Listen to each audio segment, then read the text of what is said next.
Annihilation of Caste is an undelivered speech written in 1936 by B.R. Ambedkar.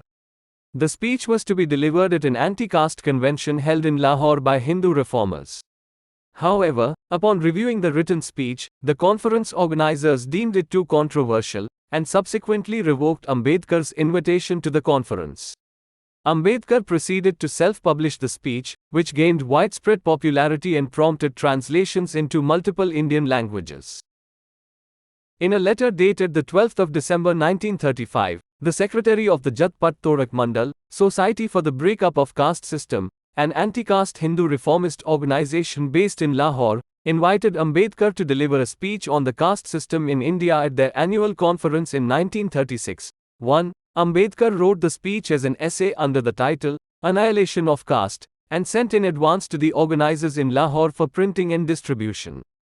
The organizers found some of the content to be objectionable towards the orthodox Hindu religion, so intemperate in the idiom and vocabulary used, and so incendiary in promoting conversion away from Hinduism, that they sought the deletion of large sections of the more controversial content endangering Brahmanical interests. They wrote to Ambedkar seeking the removal of sections which they found, in their words, unbearable. Ambedkar declared in response that he would not change a comma of his text.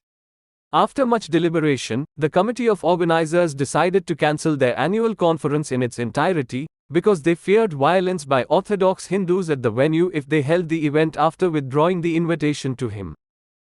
Ambedkar subsequently published 1,500 copies of the speech as a book on the 15th of May 1936 at his own expense as Jat Pat Torak Mandal failed to fulfill their word.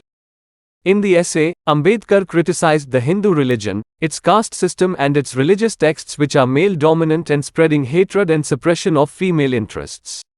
Ambedkar's central argument revolves around the detrimental impact of caste on ethics, morality, and public spirit within Hindu society.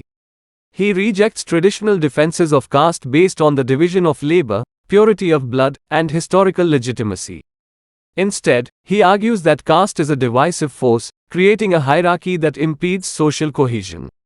He argued that intercaste dining and intercaste marriage is not sufficient to annihilate the caste system, but that the real method of breaking up the caste system was to destroy the religious notions upon which caste is founded.